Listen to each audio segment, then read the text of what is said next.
नमस्कार बच्चों, एडुविला point channel में आपका स्वागत है। आपका स्वास्थ्य कैसा है, सबसे पहले आप ये हमें बताइएगा और आपकी पढ़ाई कैसी चल रही है, इस बात का भी जिक्र कमेंट बॉक्स में ज़रूर कीजिएगा। तो चलिए शुरू करते हैं आज की वर्कशीट। और आज की वर्कशीट में हमें कक्षा 9 का सामाजिक विज्ञान जानना है और ये है वर्कशीट नंबर 2। तो इसमें हम लोग आज समझने वाले हैं उप विषय ग्लोब के बारे में। तो ग्लोब की हम पुनरावृत्ति करेंगे और आप इतना जान लीजिए कि जब भूगोल विषय को पढ़ना हो तो भूगोल विषय को पढ़ने से पहले ग्लोब की अच्छी समझ होनी चाहिए। इसीलिए आपको पुनरावृत्ति के रूप में ग्लोब सब्जेक्ट को दिया गया है। ग्लोब जानना और समझना एक विद्यार्थी के लिए बहुत ही आवश्यक तत्व होता है। तो यहाँ दिया गया है कि ग्लोब पृथ्वी का लघु रूप में वास्तविक प्रतिरूप है। मतलब कि पृथ्वी को छोटा करके दिखाने का प्रतिरूप जो है वह ग्लोब है। वास्तव में ग्लोब पृथ्वी जैसा दिखता है। अगर पृथ्वी को समझना है तो आप ग्लोब को समझ लेंगे तो पृथ्वी को भी बहुत हद तक आप समझ लेंगे। ग्लोब विभिन्न आकार एवं प्रकार के हो सकते हैं। बड़े ग्लोब जो आसानी से एक स्थान से दूसरे स्थान नहीं ले जाए जा सकते, पॉकेट में रखने योग्य छोटे ग्लोब तथा गुब्बारे जैसे ग्लोब जिनमें हवा भरी जा सकती है एवं आसानी से एक स्थान से दूसरे स्थान ले जाए जा सकते हैं। ग्लोब को पृथ्वी की तरह घुमाया भी जा सकता है। आप देखते हैं कि ग्लोब भी अपने अक्षों पर टिका होता है और जिस तरह धरती नाचती है उसी तरह ग्लोब को भी पृथ्वी की तरह घुमाया जा सकता है और ग्लोब पर देशों, महाद्वीपों और महासागरों को उनके सही आकार में दिखाया जा सकता है। इस प्रकार ग्लोब पृथ्वी का लगभग समान स्वरूप है। पृथ्वी भी गोल है और ग्लोब भी गोल होता है। तो पृथ्वी पर जो महाद्वीप, महासागर या देश या जो भी स्थान पृथ्वी के जिस जगह पर अवस्थित है, ग्लोब पर ठीक उसी जगह पर हम उस स्थान को देख पाते हैं। ग्लोब का ऊपरी बिंदु उत्तर ध्रुव तथा दक्षिणी बिंदु दक्षिण ध्रुव कहलाता है। आप यहाँ ध्यान दीजिएगा, अगर इस तरह का ग्लोब होगा तो इसका ऊपरी बिंदु ये वाला उत्तरी ध्रुव कहलाता है और यह वाला बिंदु दक्षिणी ध्रुव कहलाता है। यहाँ से ऐसे एक अक्ष होता है जिस पर ये ऐसे नाचते रहते हैं, पश्चिम से पूरब की ओर ये ग्लोब नाचते रहता है और पृथ्वी भी इसी तरह परिक्रमण करती है।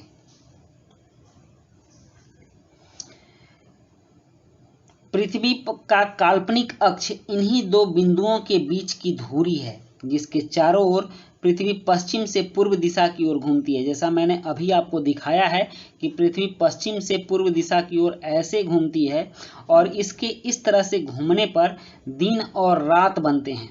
इसे पृथ्वी की घूर्णन गति कहते हैं। मतलब कि पृथ्वी जब अपने अक्ष पर नाचती है तो इसको पृथ्वी की घूर्णन गति कहते हैं। अब अगर कोई आपसे पूछे कि दिन और रात पृथ्वी के किस गति से होता है तो आप सहज ही कहेंगे कि घूर्णन गति से दिन और रात होता है।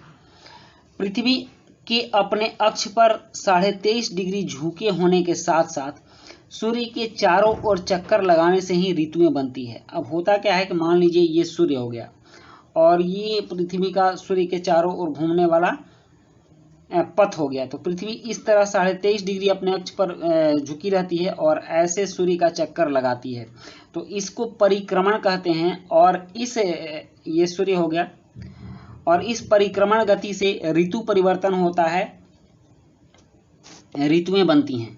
यह पृथ्वी की परिक्रमण गति कहलाती है। इसमें 365 दिन और 6 घंटे लगता है। मतलब कि एक साल में 365 दिन और 6 घंटा लगता है। यह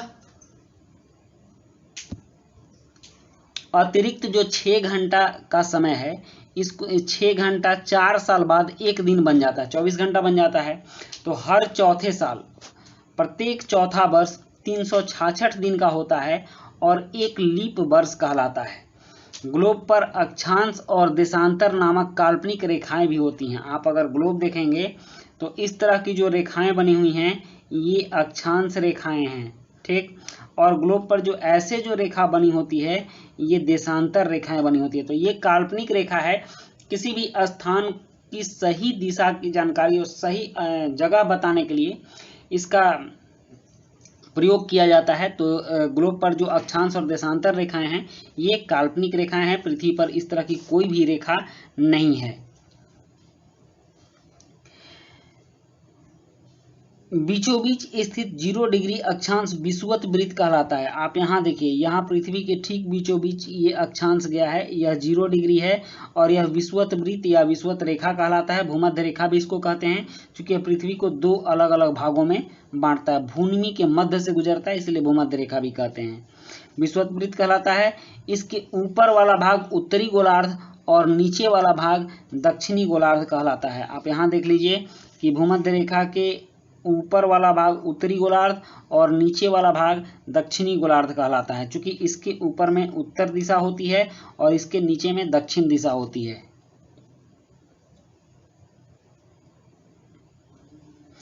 इसी प्रकार बीचों बीच स्थित 0 डिग्री देशांतर प्रमुख याम्योत्तर कहलाता है। यह 180 डिग्री देशांतर के साथ मिलकर पृथ्वी को 2 अन्य गोलार्धों में बांटता है। तो यह तो अक्षांश रेखा बांटा। अब इसी तरह से देशांतर रेखा भी ऐसे पृथ्वी को 2 गोलार्धों में, यह पूर्वी गोलार्ध हो गया और यह पश्चिमी गोलार्ध हो गया, इस तरह से बांटता है। इसके पूर्वी भाग को पूर्वी गोलार्ध तथा पश्चिमी भाग को पश्चिमी गोलार्ध कहा जाता है। कर्क रेखा 23.5 डिग्री उत्तरी अक्षांश और मकर रेखा 23.5 डिग्री दक्षिणी अक्षांश है। आप यहाँ देख लीजिए, इस पर कर्क रेखा 23.5 डिग्री उत्तरी अक्षांश में और मकर रेखा 23.5 डिग्री दक्षिणी अक्षांश में है, और 0 डिग्री अक्षांश पर भूमध्य रेखा है, जिसमें हमें लोग विषुवत वृत्त के नाम से जानते हैं। 66.5 डिग्री उत्तरी अक्षांश पर आर्कटिक वृत्त होता है और 66.5 डिग्री दक्षिणी अक्षांश पर अंटार्कटिक वृत्त होता है। आर्कटिक रेखा 66.5 डिग्री उत्तरी अक्षांश से मैंने बताया है, और अंटार्कटिक रेखा 66.5 डिग्री दक्षिणी अक्षांश है। ये रेखाएं या वृत्त ही उष्ण, शीतोष्ण और शीत नामक 3 प्रमुख ताप कटिबंध बनाते हैं। अब देखिए, यहाँ आप देख रहे हैं कि ये 0 डिग्री अक्षांश हो गया और ये 23.5 डिग्री उत्तरी अक्षांश और 23.5 डिग्री दक्षिणी अक्षांश। इसके बीच में सूर्य की किरणें सीधी पड़ती हैं, इसलिए इस क्षेत्र को हम लोग उष्ण कटिबंध कहते हैं। उष्ण कटिबंध मतलब गर्म भाग, उष्ण कटिबंध। ठीक, यहाँ सूर्य की किरणें सीधी पड़ती हैं, इसलिए गर्मी ज़्यादा पड़ती है। अब आप देख लीजिए कि 23.5 डिग्री उत्तरी अक्षांश से 66.5 डिग्री उत्तरी अक्षांश और 23.5 डिग्री दक्षिणी अक्षांश से 66.5 डिग्री दक्षिणी अक्षांश, इन दोनों भागों को समशीतोष्ण कटिबंध कहते हैं। समशीतोष्ण कटिबंध इसलिए कहते हैं कि यहाँ कुछ कुछ सूरज की किरणें तिरछी हो जाती हैं, इसलिए यहाँ ठंड भी पड़ती है और गर्मी भी पड़ती है, इसलिए इसको शीतोष्ण कटिबंध कहते हैं।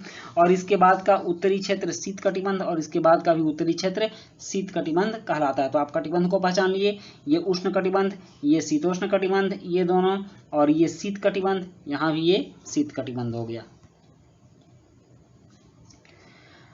अब कह रहा है कि विश्व में कुल 7 महाद्वीप और 5 महासागर हैं। 7 महाद्वीप हैं पूरे विश्व में।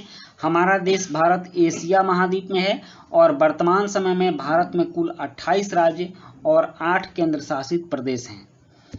ये भारत की वर्तमान की स्थिति है। अब यहाँ कुछ प्रश्न हैं और इन प्रश्नों के उत्तर भी हम लोग एक साथ करेंगे। तो चलिए शुरू करते हैं इन प्रश्नों के उत्तर। प्रश्न 1 है कि ग्लोब और मानचित्र में क्या क्या अंतर होते हैं। तो ग्लोब पृथ्वी का समरूप होता है। इसमें पृथ्वी के सभी भूभाग वैसे ही दिखाए जा सकते हैं जैसे पृथ्वी पर होते हैं, जबकि मानचित्र एक चपटी आकृति है, उस पर पृथ्वी के सभी भाग स्पष्ट रूप से नहीं दिखाए जा सकते।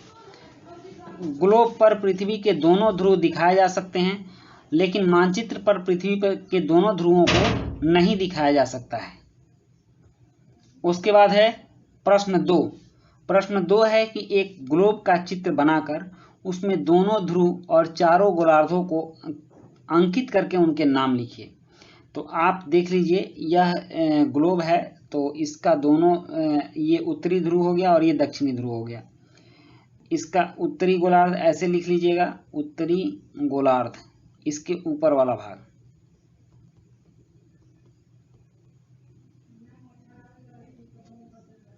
और ये दक्षिणी गोलार्ध हो गया, दक्षिणी गोलार्ध।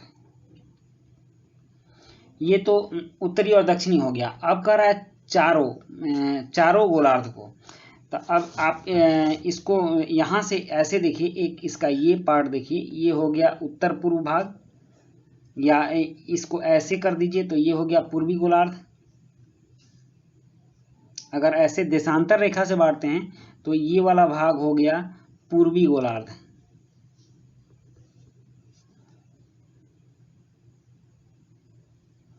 पूर्वी गोलार्ध। और ये वाला भाग हो गया पश्चिमी गोलार्ध।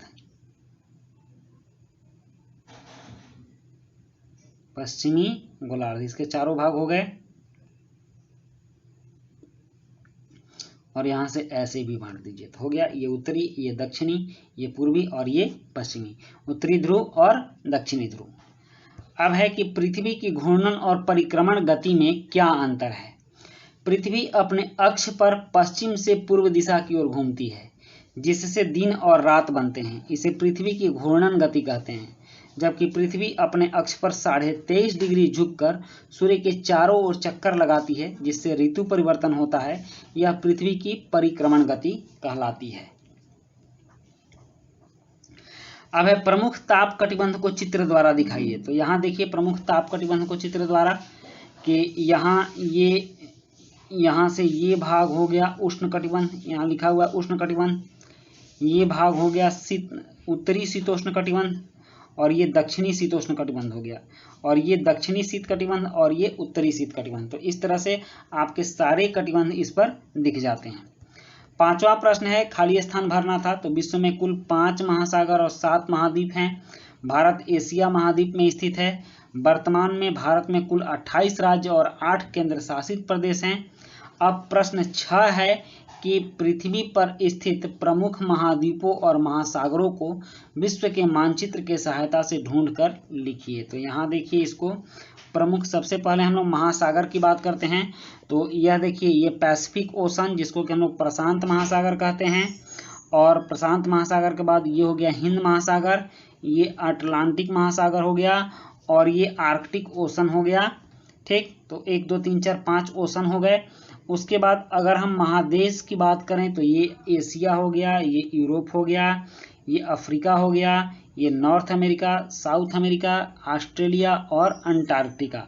इस तरह से 7 महादेश हो गए।